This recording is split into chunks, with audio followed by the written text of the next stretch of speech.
Aqui, se pode ver no parágrafo primeiro o que disse há pouco, quer dizer, não tenho elementos ainda completos do nosso amigo réu. O que eu posso fazer? Caso não disponha das informações previstas, diz o parágrafo primeiro do mesmo artigo 319, poderá o autor na inicial requerer ao juiz diligências necessárias à obtenção.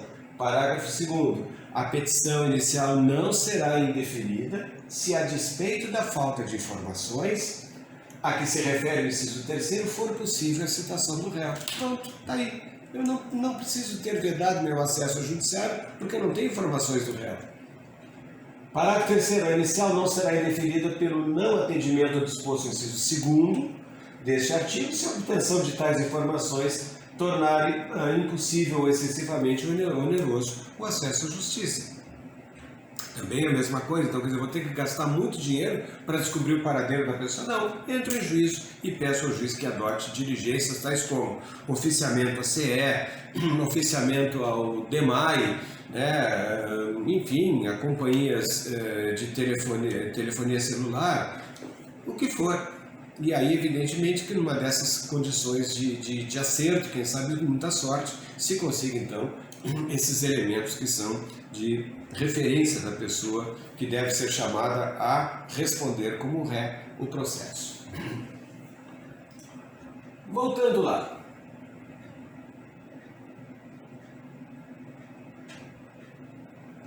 O inciso 3º. O fato e os fundamentos jurídicos do pedido. Bom, gente, aqui está a alma da petição inicial. Os fatos, quer dizer, o que aconteceu com aquelas pessoas, o que levou o autor a pretender estar em juízo, que criou para ele até o direito material que ele está lá buscando.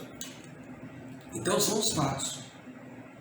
Estes fatos devem ser sempre apresentados de maneira cronológica, crescente, lá do início vindo até o seu final.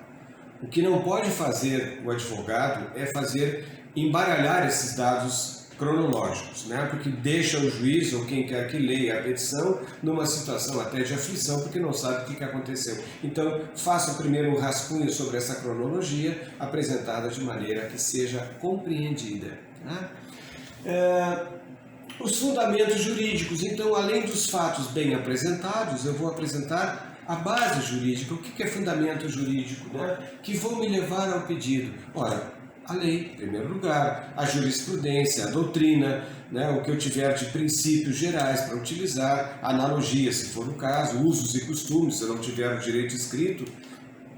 Então, eu vou utilizar mecanismos aqui que vão informar ao juiz da causa sobre esses fundamentos. Quer dizer, eu tenho um fato, onde é que ele se fundamenta, onde é que está a base desse fato, deve estar então assim definida nesses elementos todos que eu falei há pouco, que vão dar, vamos dizer, esta fundamentação, esse esteio, esta solidez no que eu estou alegando em relação aos fatos. Aí nós encontramos o pedido com as suas especificações. Ora, o que é o pedido? O pedido é a conclusão. O pedido é aquilo que eu apresentei de fato e fundamento, e agora o que eu estou querendo em juízo final? O que eu quero? Eu quero uma condenação do cara? Eu quero a constituição de um direito? Eu quero, por exemplo, a procedência de uma ação investigatória de paternidade? É isso que eu estou querendo. Então eu vou concluir, vindo lá dos fatos, que o pai e a mãe se conheceram no dia tanto, de tanto, tiveram ali uma relação amorosa por tanto tempo, resultando no nascimento do autor, o autor que requer então o reconhecimento da paternidade. Aí eu vou juntar elementos legais, depois eu vou trabalhar com o pedido. O que eu quero? Primeiro pedido, ora, que seja julgada a procedente ação para o fim de ver reconhecido ou constituído o direito do menor aos apelidos do pai, que são o seu sobrenome, o seu patronímico, e aí também com todos os direitos, quem sabe alimentar, se for o caso, direito à herança, se for o caso, enfim, o que for, desta pretensão maior de direito material que terá nesse caso. Então o pedido, vejam, é exatamente a conclusão de tudo isso. O que eu tive de fato e fundamento, eu agora estou pedindo. Então vejam, esses três elementos, fatos, fundamentos e pedido, são elementos basilares de toda a petição inicial, onde, faltando um deles, em verdade, a petição inicial não será sequer despachado, o juiz já julga de plano o processo já como extinto nesses casos, salvo se for possível alguma emenda inicial que não ficou muito claro, alguma coisa dúbia que o juiz possa mandar então o autor emendar a inicial, que vamos ver o que é esta emenda mais tarde. Aí nós temos o valor da causa, né? Então vejam o valor da causa. Eu agora me permito aqui ir ao artigo 291, nos diz assim: a toda causa será atribuído um valor certo, ainda que não tenha conteúdo econômico imediatamente aferível. Ora, vejam, de novo nós temos aqui uma imposição da lei processual. A toda causa, olha o verbo, será atribuído um valor definido, né, um valor certo, mesmo que não tenha conteúdo econômico imediatamente aferível. O valor da causa assim funciona como uma referência, né, para que se estabeleça ali o valor das custas judiciais. É neste valor da causa que as custas terão um percentual para serem calculados, né, para ser calculado esse percentual e depois então localizado o valor correto, né.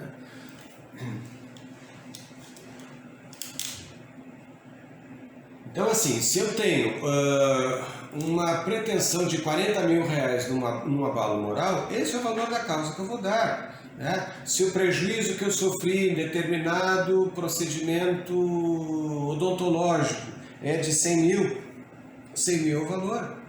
Eu não estou calculando aqui dano moral, mas vamos lá que eu tive que fazer uma reparação protética, etc, então eu tive que gastar 100 mil, esse é o valor certo. O dano moral também deve ser calculado, deve ser aferível, né? Eu já tenho que mais ou menos, vamos dizer assim, apurar o valor que eu entendo, qual o valor da minha moral nesse sentido. Claro que não se pode assim ser um valor definidor com ganância, né? Mas um valor definido como uma referência, pelo menos, vamos dizer, até pedagógica para quem me ofendeu moralmente, né? Então vejam, o artigo 292 diz assim: o valor da causa constará da petição inicial ou da reconvenção e será, na ação de cobrança de dívida, a soma monetariamente corrigida do principal, juros de mora vencidos e outras penalidades, se houver até a data da propositura da ação. Então, aqui, é bem claro isso, então uma ação de cobrança já se calcula tudo que foi de correção monetária, juros, etc. Na ação que tiver por objeto a existência, validade, cumprimento, a modificação, resolução, a resilição ou a rescisão de um negócio ou ato jurídico, o valor do ato. Então, se eu tenho um contrato, é o valor que está lá no contrato, que foi havido entre as partes. Na ação de alimentos, veja, então, se eu estou querendo 2 salários mínimos, eu tenho que multiplicar esses 2 salários por 12, que é exatamente a soma de uma anuidade das prestações alimentares. Na ação de divisão, de demarcação e reivindicação, o valor da avaliação da área, independente do imóvel que está lá, então. Na ação de indenização, inclusive, é fundada em dano moral, que eu falei há pouco, o valor pretendido. Então, quanto o dano material foi de 10 mil, mas eu quero 30 de dano moral. Muito bem, então 40 mil o valor da causa. Não há ação em que a acumulação, na ação em que há acumulação de pedidos, a quantia correspondente à soma dos valores. Então, a mesma coisa. Se eu tiver ações cumuladas, né, de várias indenizações cumuladas com dano moral, com lucros cessantes, enfim, eu vou ter então o somatório de todos eles como valor da causa. Na ação em que os pedidos são alternativos, o de maior valor. Na ação em que houver pedido subsidiário, o valor do pedido principal. Então, se houver prestação vencida e vincenda, quer dizer que no curso da ação ainda prestações venham a vencer, será considerado então o valor de uma e de outra dessas prestações. Tá, mas voltando então, eu quero voltar ao artigo 291.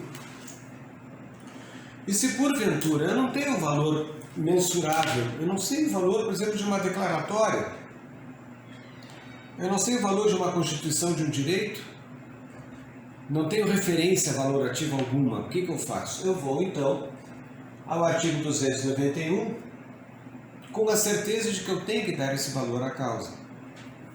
Com isso, o Tribunal de Justiça e também os outros tribunais dos estados, até como os tribunais federais, têm esta definição em termos de custas, que eu já quero deixar pronto aqui para vocês, que nós temos uma tabela de custas chamada tabela de emolumentos.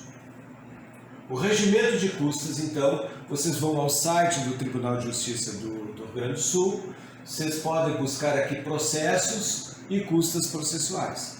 Nas custas processuais, vocês entrarem aqui em processos, vocês vão ver então todas as custas de acordo com os valores de cada ação. Tem guia de preparo de recurso extraordinário, recurso especial. Vejam aqui, guia de preparo. Preparo significa pagamento de custas para determinados recursos. E aqui o que nos interessa, o valor de alçada, gente, é um valor quando nós não temos um valor aferível, já disposto na nossa referência de valor, porque nós não temos valor na causa. Então nós vamos dar este valor de alçada, que em março de 2020, ele está em R$ 9.705. R$ 9.705. Tá, mas professor, eu tenho que entrar com uma causa que eu quero declarar a mulher dependente do marido que faleceu. Esse marido faleceu no mês passado, ela tem que entrar com uma ação de reconhecimento de união estável, uma declaratória que não tem carga econômica nenhuma. O que eu faço? Eu vou ter que dar R$ 9.700 de custas para o Estado? Não, gente. Este valor de 9.705 é uma referência de custas. A tabela, essas tabelas, depois nós vamos aqui ao regimento de custas, taxas únicas, regimento de custos para as ações, elas vão dar um percentual. Então este valor, 9.700, é um valor de referência tão só, e sobre este valor vai ser tirado, por exemplo, 3%, que é o valor então que se vai pagar de custas judiciais, né? R$ 270, R$ 220 mais ou menos nessa faixa, né? 13.927, seria isso mais ou menos, R$ 270 seria o valor dessas custas. Então vejam, não tem nada, absolutamente nada a ver com o valor mesmo esse aqui dado. É apenas como referência sobre ele um percentual, tá bem? Então, voltando ao artigo 293, que o réu pode impugnar em preliminar da contestação, quer dizer, quando ele for se defender, ele coloca uma preliminar, antes de entrar no mérito da sua contestação, vou botar preliminarmente, impugnação ao valor dado à causa pelo autor. Então é isso que ele vai fazer. Então ele pode impugnar em preliminar de contestação o valor atribuído à causa pelo autor, sob pena de preclusão, e o juiz decidirá a respeito, enquanto, se for o caso, a complementação das custas. Tá, mas como é que o juiz tem o poder de verificar essa questão de custas? Olhem o parágrafo 3º do artigo 292. O juiz corrigirá, de ofício e por arbitramento, o valor da causa quando verificar que o valor não corresponde ao conteúdo patrimonial em discussão ou ao proveito econômico perseguido pelo autor. Então, se o juiz olha, puxa, eu acho que o autor aqui está me dando uma bola das costas, que o autor está querendo diminuir o valor da causa, na verdade, ele está dando um valor de alçada, 9.705, quando a causa tem um valor econômico de 30 mil, então vai ser sobre os 30 mil. E este caso, portanto, o juiz, como presidente, como regente do processo, ele terá não apenas o direito, mas o dever de zelar se estas custas estão, aliás, se o valor da causa está realmente assim bem definido. Então é isso que ele vai fazer. Voltando então aos nossos slides, vamos ver agora a causa de pedir e o pedido. Voltando, já falamos a causa de pedir. O que é a causa de pedir? Já se disse antes, é o somatório entre o fato e o fundamento jurídico. Esses dois, quando bem apresentados, dão os motivos, o porquê que eu estou em juízo, que causa eu tenho para provocar o Poder Judiciário. E aí aparece, então, como um nexo de interdependência, de causalidade, né, entre o fato e o direito. O fato que eu apresento e sobre este fato aparece, portanto, a incidência legal, né, ou a incidência dos usos e costumes, se lei não existir, ou analogia, o que for. Vejam, o Hernani Fidelis Santos, ele afirma que o fato que se denomina causa remota é o que aconteceu. Foi, está lá atrás, é passado, mas ele existe. É isso que eu vou demonstrar em juízo. E constitui uma narrativa, né, do que aconteceu. Essa é a questão do fato. Agora vejam, os fundamentos jurídicos vêm a ser a própria demonstração de que aquele fato que eu trouxe pode ter consequências das quais se pode concluir a existência de uma ou mais das pretensões. As pretensões, obviamente, que ele fala aqui, pretensões de direito material. Então são essas as conclusões entre o fato, né, e o desdobramento jurídico daquilo tudo. Somados esses dois elementos, eu tenho a causa de pedir. Aqui eu trago uma emenda, que depois não vou fazer perder tempo na leitura dela, mas ela traz bem o que é a causa de pedir. Aqui é o caso de uma formulação de uma petição inicial, né, mal pensada, vamos dizer assim, em que não ficou demonstrada a causa de pedir e levou então a pessoa a perder a ação. É bem extensa até essa emenda, mas enfim. E o pedido? Ora, como se disse antes, o pedido é a conclusão, é o elemento conclusivo entre a causa de pedir, quer dizer, entre fato e fundamento jurídico, eu tenho um pedido. E o pedido, ele é muito objetivo. Ele vai dizer para mim, muito bem, o que eu estou querendo em juízo, né? Eu já demonstrei o fato, já apresentei o lado jurídico do fato, e eu agora tenho que apresentar o pedido. O pedido é exatamente o que eu quero. Eu quero uma declaração, eu quero uma constituição de um direito, eu quero a condenação de alguém, eu quero executar essa pessoa. O que eu quero? Então, objetivamente, pelo exposto, no caso de um acidente de trânsito, requer a Vossa Excelência seja julgada procedente a presente ação para o fim de condenar o réu ao pagamento de tantos reais. Esse é o pedido, está aí. Aí, é claro, vou botar os acessórios, acrescido de juros, correção monetária, honorários advocatícios e custas. Pronto, está aí o pedido. O que eu posso pedir ainda, além de acessórios? Requer a produção de prova pelos meios permitidos legalmente. Eu requeiro a ouvida do Ministério Público, se for o caso da intervenção dele. Eu requeiro a produção dos meios de prova pertinentes. Eu requeiro a audiência de conciliação ou de mediação, se eu assim entender. Então vejam, são já desfechos, elementos já de conclusão daquilo tudo que eu já disse na inicial anteriormente. É isso então que eu vou fazer, né? O pedido com as suas espécies, né? O pedido é sempre conclusivo da narrativa, mas não se confunde com o fundamento jurídico, não. O pedido é objetivo. Né? Por isso que nós vamos ter então, nesta linha de pensamento, o fato, o direito que vem incidir neste fato, fazendo um fato jurídico. Veja, era um fato comum do mundo das coisas, o Madeira aqui trafegando com seu veículo na beira de Ipiranga. Fato comum. Na medida que alguém abalroou o Madeira, o que eu tenho? A incidência do direito nesse fato. Esse fato se transforma num fato jurídico. Muito bem. Agora, uma vez demonstrada a causa de pedir, fato e fundamento, eu vou agora demonstrar em juízo o meu pedido. Então, o que é o pedido? O pedido é feito com base no fato jurídico. Pedido de indenização do dano, buscando uma sentença condenatória. Isso, é bem simples, nada de complexo nisso, né? E condenando aquele que veio a causar o prejuízo.